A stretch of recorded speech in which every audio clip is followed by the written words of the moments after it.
Hello, YouTube. It has been a very long time, like 10 years maybe, and I'm still filming on a shitty webcam, but that's besides the point. So, as this being the first video on my new channel, the Self Healing Network, I'll touch on a lot of different things. Like, first off, I'll start it off. I'm not a medical professional. Nothing on this channel is medical advice.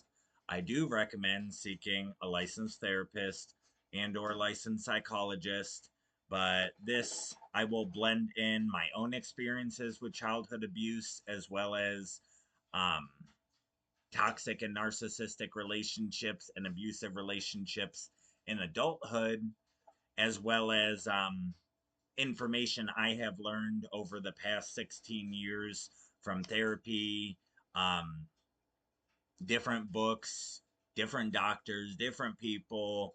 Because again, in 2025 now, ignorance is a choice.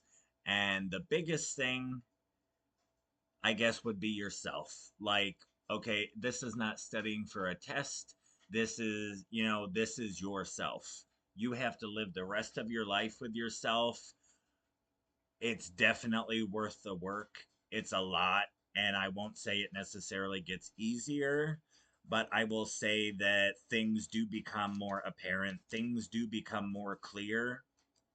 And I hope that just by kind of posting on here and being able to have an open dialogue with you all on YouTube, because I know that my story is my own, but the struggles of people that either went through narcissistic abuse as a child and or other types of child abuse.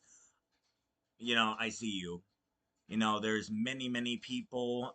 There is actually I just read this thing. There was a case study.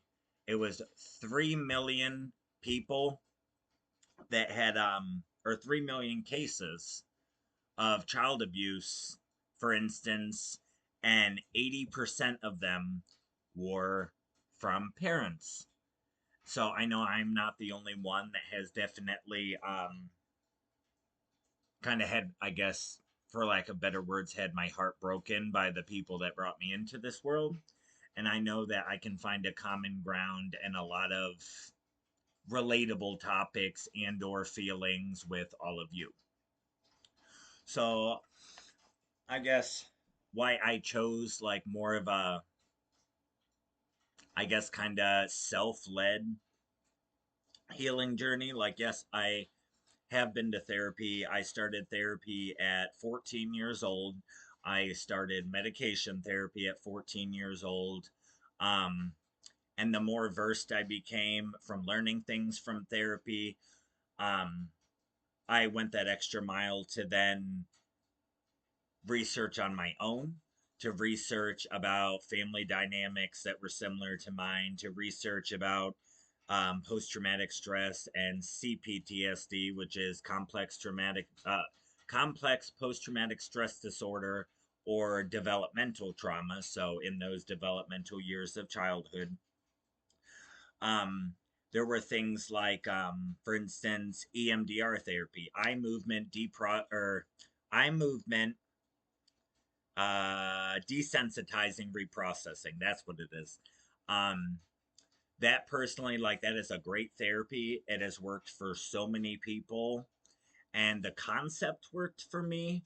But actually having to be that vulnerable with another person in the room, even though this therapist, I had one therapist for that whole 16 years, which a lot of people don't even have access to a therapist at all, but I was very lucky to have that. And even with that, though, I was not able to fully be vulnerable. And if you can't, you can't access those memories.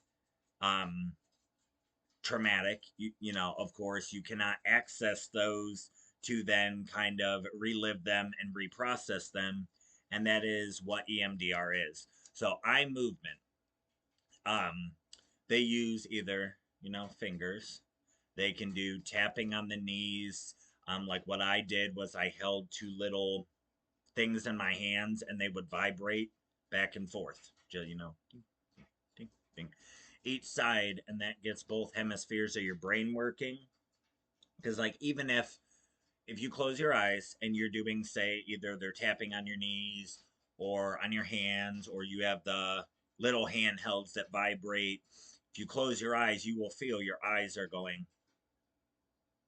When it gets both hemispheres of your brain working like that, is when they will bring up the core memory, which say maybe that core memory is um,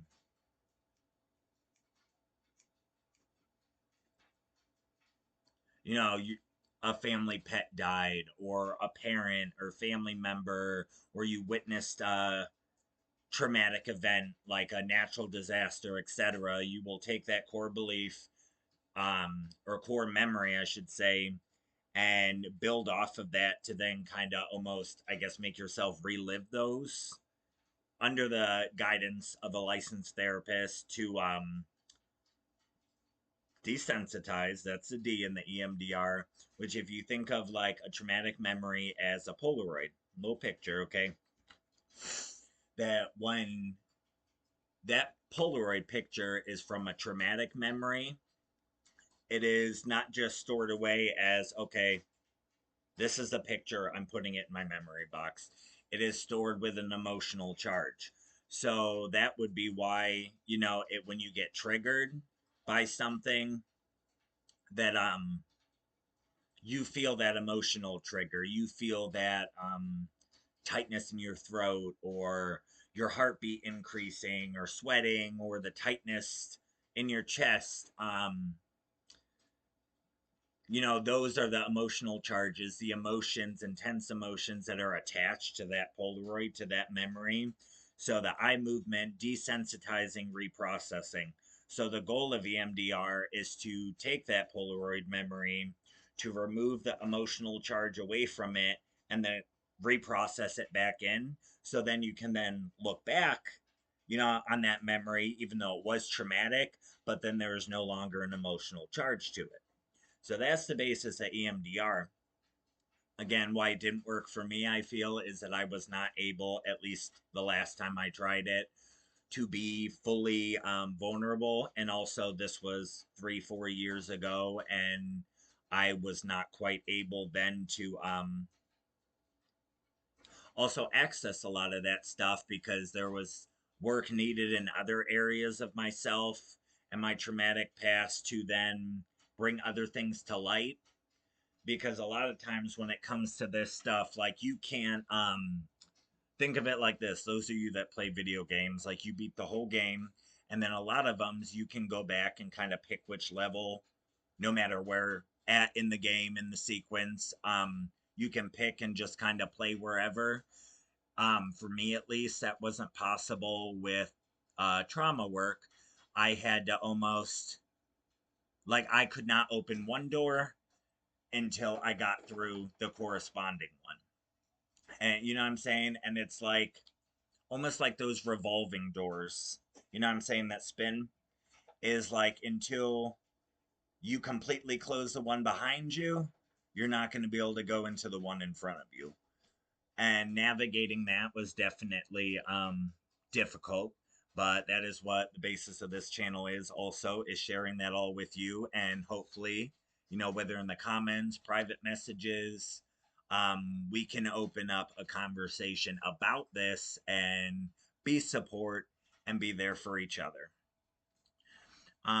Misconceptions about talk therapy. So like I said, I was in therapy for 16 years, and, like, oh god, I want to say I was in therapy for probably like 7 or 8 years, and it was helpful. It was very nice to have someone that was unbiased, that validated the things I went through, validated my feelings, that helped me work through it. But it took me a long time to realize that a therapist cannot and is not there to fix you. They cannot untraumatize you. They cannot solve these problems for you. They cannot reach in and yank things out. I wish they could. You know what I'm saying? That'd make it a lot easier for those of us that are trying to heal. But their only job is to guide you. If you want to think about is like if you like for instance for me, I have a drawer in the desk in my office that has just like all my personal papers. And there is no rhyme or reason. You have like the title to my house, and then you also have like a receipt from a McFrappe I bought 5 years ago. A therapist is there to help you lay all this stuff out. Okay, receipts with receipts, pay stubs with pay stubs, W 2s with W 2s, um, instruction booklets for appliances, organize all that stuff out, put it in neat little piles, and then is there to guide you through organizing and shuffling through each one of those piles. And obviously, especially early on in trauma work, it is, in my opinion, essential. But where I was getting at was that was my misconception about talk therapy was that my therapist could kind of talk me out of it, talk the trauma away, or that I could. Um, and most of that, I was still in the abusive household. I was still around my narcissistic, abusive father. I was still around abusive siblings and etc. So that definitely gave me a bridge and started to give me knowledge to then help myself when I was out. But really, like, it gave me such a toolbox of coping mechanisms, of self-soothing ways to self-soothe, ways to there's really there's no productive way to interact with a narcissistic person. And when I say that, I do not mean narcissistic personality disorder. There's so few people that are actually diagnosed, because we've all had a narcissistic person in their lives. And sit there, hold on, is name one that you've known that would willingly go to therapy and kind of like admit to their narcissism, admit to their abuse. It ain't gonna happen. Um, but you can be a narcissistic person, which there are many types, and not necessarily be diagnosed again because the research isn't there, because narcissistic people are not the problem. You know what I'm saying? They are not typically going to seek help. Um, Medication do's and don'ts. So again, I have been on medications on and off, but oh god, yeah, about 16, 17 years. Currently on medications, yes. Um, First off, I will say that anyone that is looking to go and to get medication for mental health, they are very, very helpful. And that does not mean you have to be on medications your whole life. Um, Antidepressants, which there are different kinds. There's SSRIs, selective serotonin reuptake inhibitors. There's what is it? SSNRIs, which is selective serotonin norepinephrine reuptake inhibitors. So there's two different ones, and probably more. I'm not a doctor, but they give you a hand up. So you're in this abusive situation, or maybe you are just out of one. Girl, you just came out the trenches. You're bloody, you're dirty, you're missing one of your shoes, fucking, you got a hole in your left ear. Like, you just battered and bruised. They give you that kind of hand up. Like, think of it like these medications in the beginning stages. They're bandaging up your wounds, they're wiping the dirt off, they're giving you some clean dry clothes and a warm blanket. They give you that stability to then do the self work. But the thing is, medications are not a cure all. We won't even get on the topic of pharmaceuticals in general for another video on another channel. But when it comes to mental health medications, is definitely not one size fits all. And the fact is too that I feel like a lot of primary care doctors are prescribing these, which I understand not everyone has access to even a primary care physician, let alone a psychiatrist. But when it comes to these things, like I was first put on antidepressants by my primary care physician. And the thing was, too, is also nobody was talking about the elephant in the room of why, I needed to be on them and why I was struggling mentally. But he told me after so long, because it's like, okay, changing a couple of medications, upping the doses. And I'm like, girl, like, I'm still not okay. Like something's fucking wrong. And like, I don't know what to tell you. Like I'll refer you to a psychiatrist, but I don't know what else I can do for you. And that is acceptable. That is okay because a general physician is only going to have so much knowledge on mental health, but then they are that bridge then, through a referral or other means to then get you to that professional that is then versed specifically in mental health. And then also back to the therapy thing, if you are, especially with childhood trauma, I do recommend trying to do the research and find a therapist that specializes in that because that can make all the difference in the type of care that you get. Not saying that therapists that are not versed in childhood trauma or, excuse me, narcissistic abuse aren't good therapists. It's just they're just like there's different sectors of medicine. Okay, you got ear, nose, and throat specialist. You got orthopedic doctors, et cetera, et cetera. Same thing goes with mental health. Just like some therapists might be more versed on like substance use disorders. Okay. Um, but big thing about the medications also is just they are not a cure all. They are meant to give you like kind of that hand up to then do the self work, which I will promise you and this might be kind of big. It is all on you. I do encourage, and you should have, and well, not should have, I do encourage you to find, if you do not already have, a support system in terms of friends, family, coworkers, your therapist. Even when I was younger, going through a lot of this, like things like Twitter, Facebook, Tumblr, like these were my only escapes to where I could find people that were more like me and not like the abusive family. You know what I'm saying? But with medication and then, building a support system, building that support system in yourself, you know what I'm saying? Being able to support yourself and start the journey to dealing with this stuff. And also, it is very off and on with medication in terms of it took me so many years. It took me probably 10 years to find adequate medications. That was after one inpatient hospitalization. That was after a couple of doctors that had misdiagnosed me as bipolar 2 instead of what I actually had was CPTSD. And also that is, a big thing too. Um, to be transparent, what is up with this right now? Be transparent with your medical professional too about your environmental factors because then that can affect how they treat you. Um, but big process. It can be daunting, but is worth it.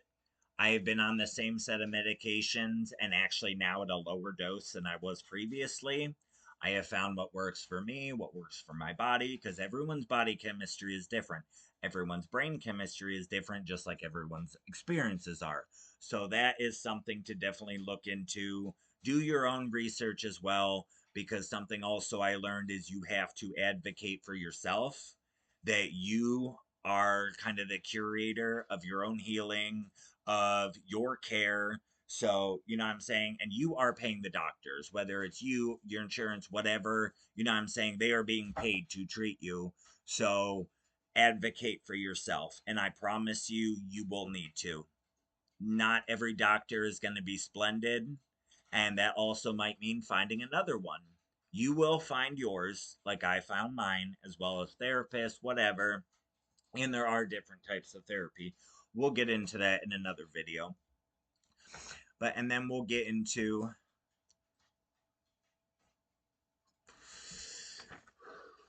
some things that are a little bit personal to me, but then we'll share some knowledge about it as well. So, how my family dynamic determined my view on abuse. This is an interesting one because I'm sure we're all familiar with the phrases like, don't air your dirty laundry. You know what I'm saying? What's that happens in this house stays in this house, that kind of thing. Um, and then also the fact that I was not allowed to leave as a child. I was not allowed to really go to friends' houses or anywhere but school or somewhere with my parents until I was like 16 or 17. And I realized that was also an abuse tactic because when I started navigating out, I started spending time at friends' houses and etc. I started to learn that not everybody's family was like that. That the stuff that went on in my household was not acceptable. And like everybody's family has their issues. Nobody's perfect. And there's always, conflict, things like that. But the difference is a healthy family, you work through them. You don't gaslight and manipulate someone into a shell of their former selves, or, as children of abuse, you have to find yourself later because that was snuffed out from the beginning.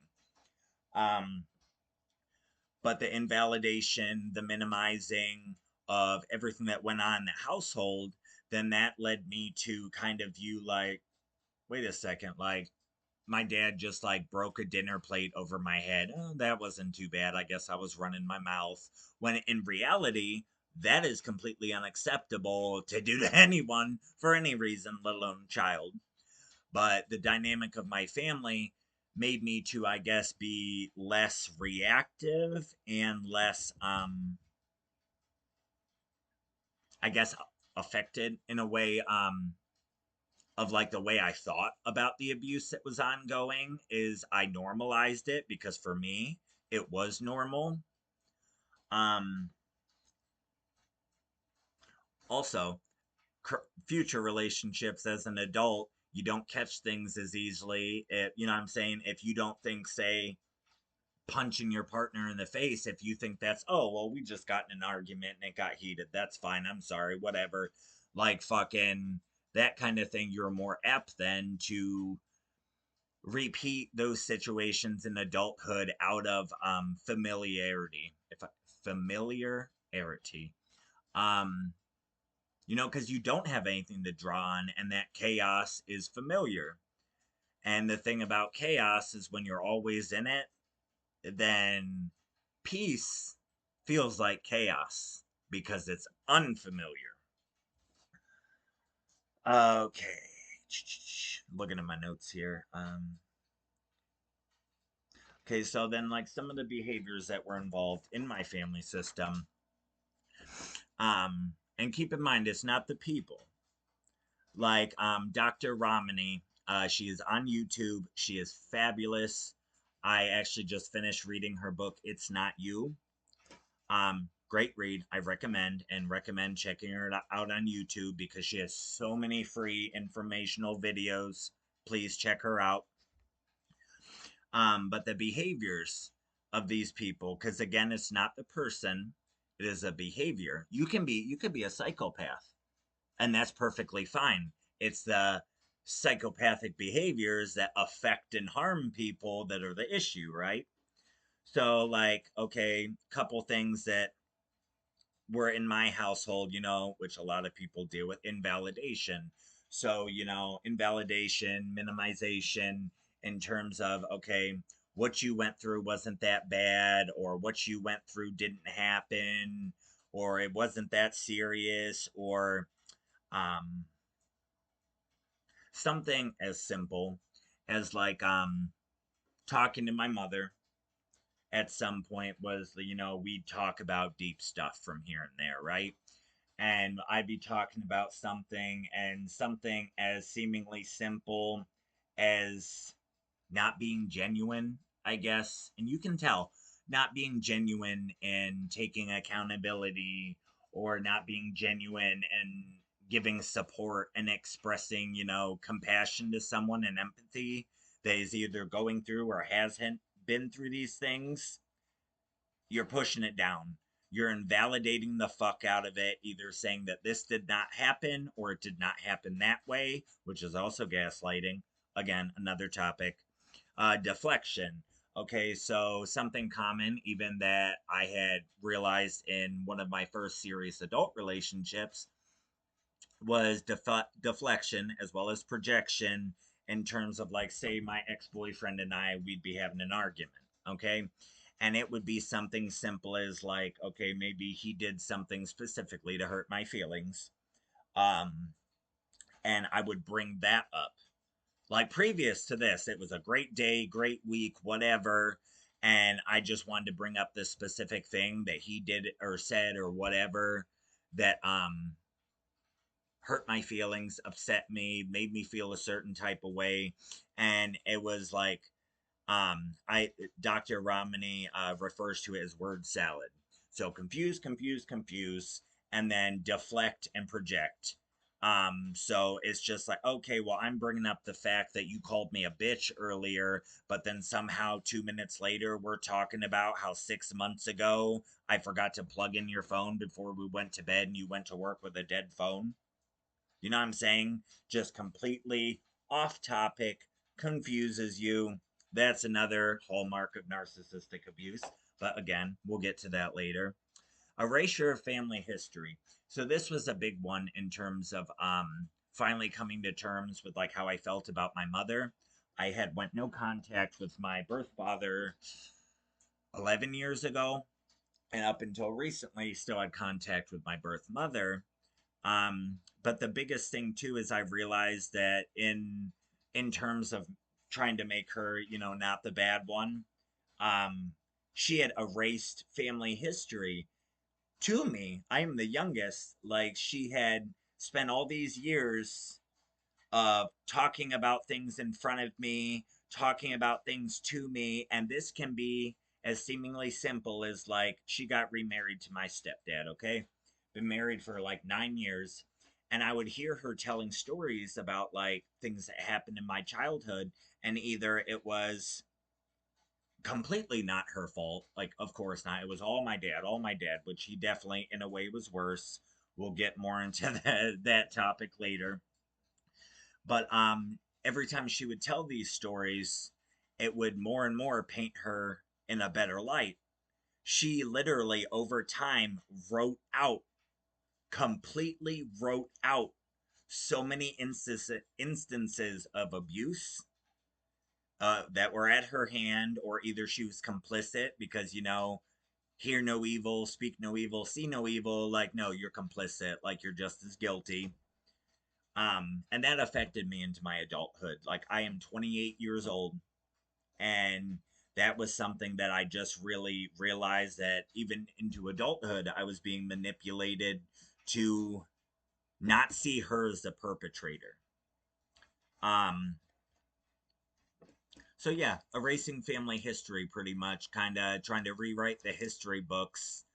Um, that is a form of manipulation, of invalidation, amongst other things, is just kind of changing the narrative, which, as a survivor of childhood abuse, that is extremely confusing, extremely distressing, because your body knows what happened, and that, okay, well, it didn't exactly sound like that. Like, I understand that, yeah, we went to the beach that day, but we didn't have a nice picnic and then go home and watch a movie together. We left the beach early because you beat my fucking ass, and you took me off the beach because people was looking at you.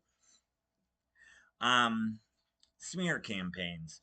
Okay, so again, behavior in my family. Three narcissistic people in my family. We'll get into that a little bit later. The big thing with narcissistic people, and even just toxic people, I guess, is smear campaigning. So if you question something, or you bring up their abuse, or especially if you try and leave, you try and end that friendship, end that relationship, go no contact with that family member, um they will talk to anyone you know, um trying to get to them first, trying to, I'm saying, kind of make it all that you were bad. And, like, to relate to this, like, recently went no contact with my mother, and when I told her that, just like, sweet and simple, I'm like, you know what? Here's your house key back. I want mine back. Like, I'll give you back the couple of things that I borrowed recently, whatever. Don't want to ever speak to you again. And she had went to my 15-year-old nephew, going to fucking, in the past, even my school age friends who were minors at the time, trying to get to them first to make sure that she could, paint me as the bad person before I talk to anybody, so immediately I would not be believed. You know what I'm saying? They go to other people to cement a certain image of you to discredit you when then you come up to try and speak of the abuse. Domestic violence to silence. That is a rhyme I did not intend. But domestic violence was rampant in my home, to the point it was a normal thing to, like, okay, if you're driving down the road and you disagreed with something, or my father disagreed with something you said, or he was having a bad day, whatever, he would just, not even looking off the road, just punch you in your face. I'm talking like as a child, to full on get decked in the fucking face is unacceptable. There is no reason, I do not care. There is no reason to ever have violence like that. And the big thing was, he did that to my mother as well as to us, and my mother did to us as well. Is I will make you fear me so bad you will never speak up. And what's the best way to make a child or anybody fear you is to introduce physical violence as well as many other things. Um,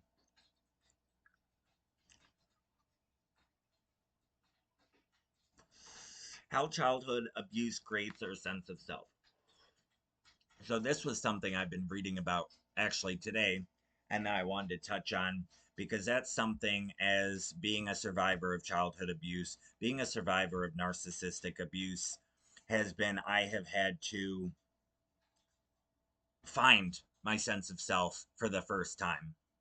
I, it's not like the difference between PTSD and CPTSD, like going through something traumatic in adulthood when you might have had a basis of, maybe support or compassion, or maybe given at least a somewhat healthy version of how to navigate the world in relationships. You can, I guess, reconnect with that sense of self after trauma in adulthood.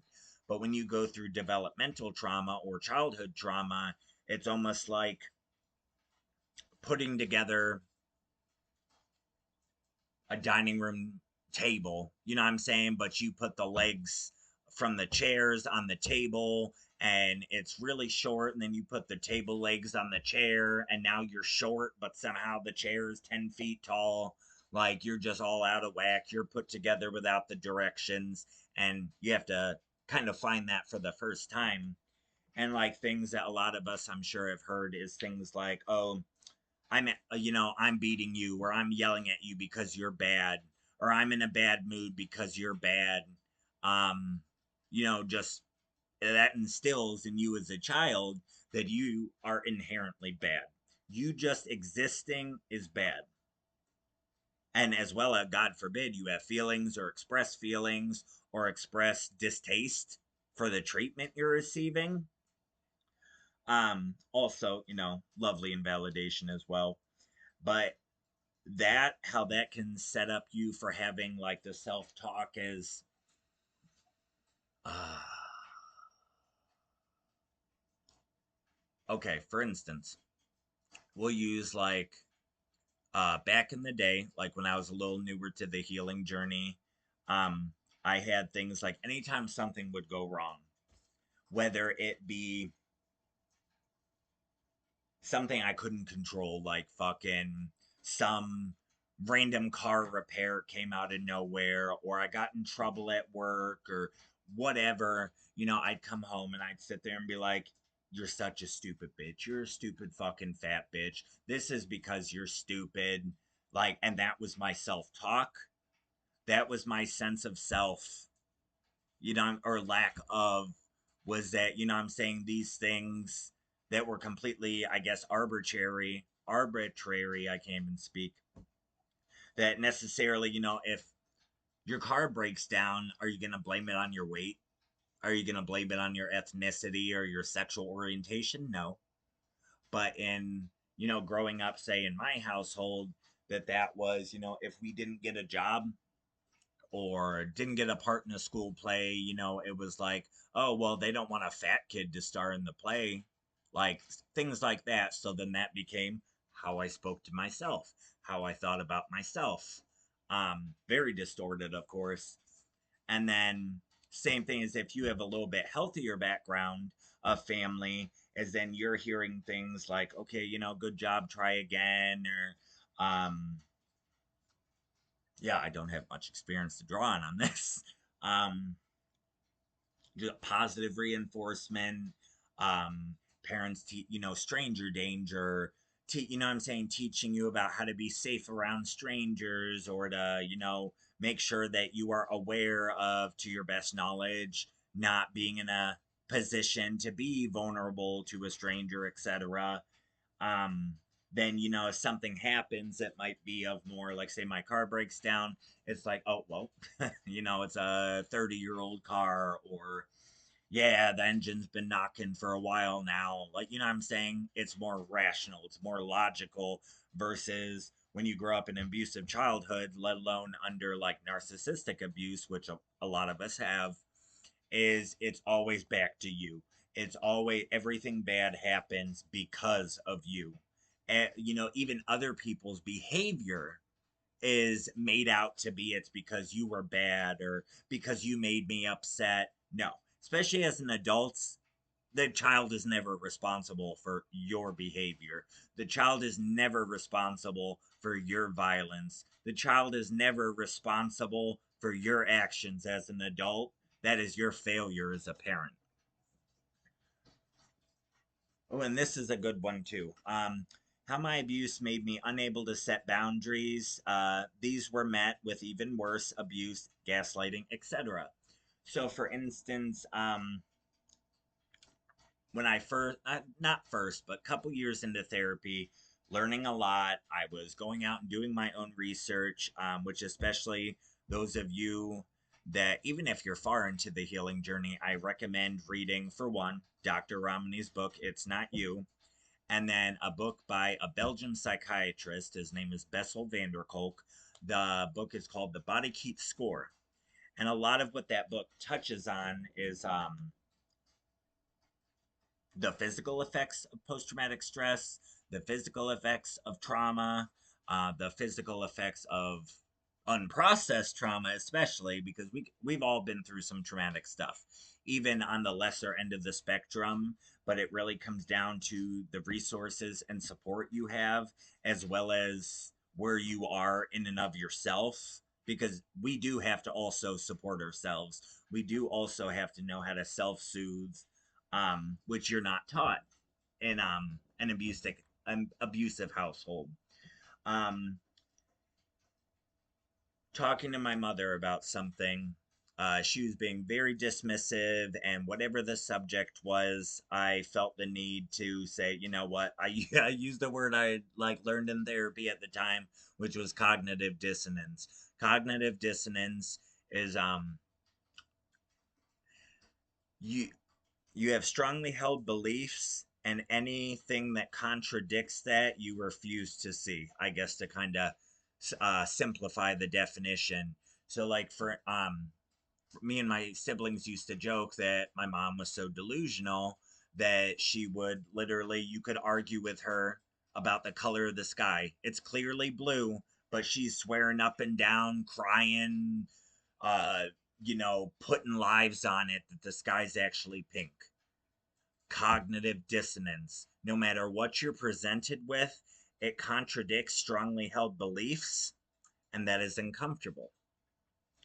Um, she had said, I used that word, and she, oh, what do you know all these big words because you're a therapist now? Like, what I'm saying? So that's setting a boundary, calling her out on something that was directly affecting me. And I was an adult at this point. Where was I going with this? So, like that, for example, or we were not allowed to have bodily autonomy in terms of we did not have a say over our own bodies. So for instance, like issue somewhat recently, I was told that my mother had made my nephew, who's 15, quite uncomfortable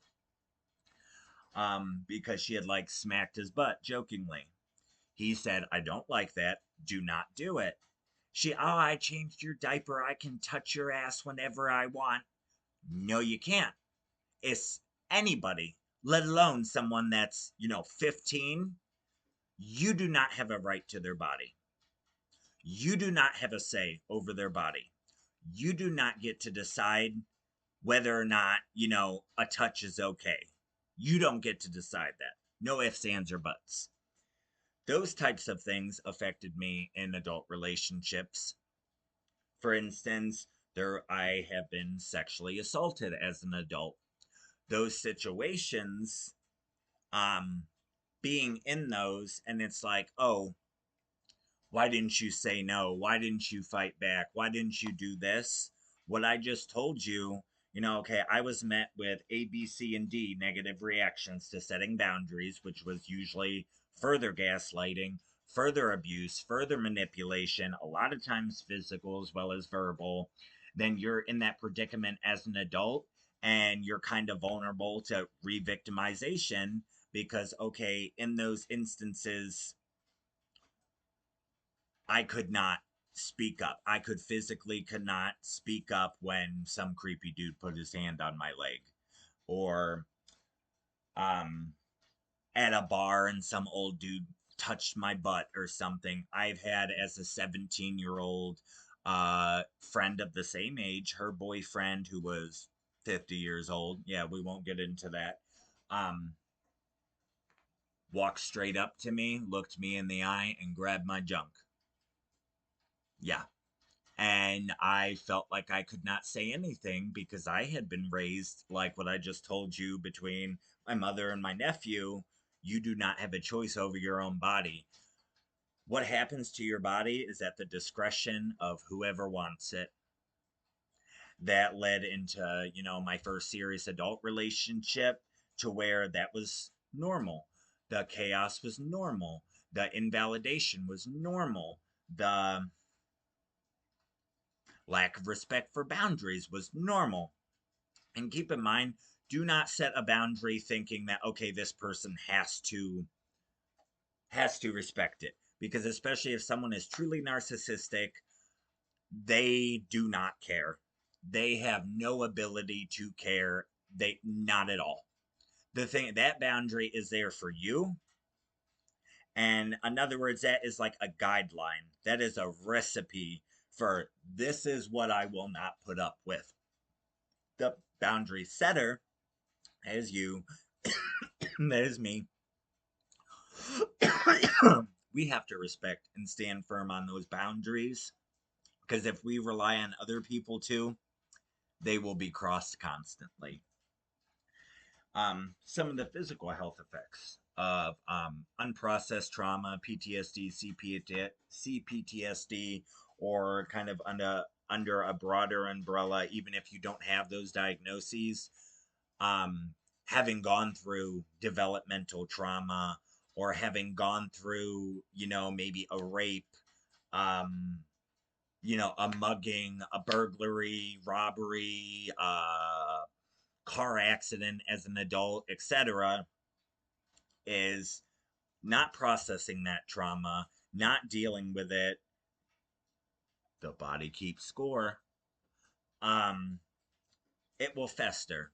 Trauma is held in every cell in your body, in every inch. Um, some things that I personally have dealt with.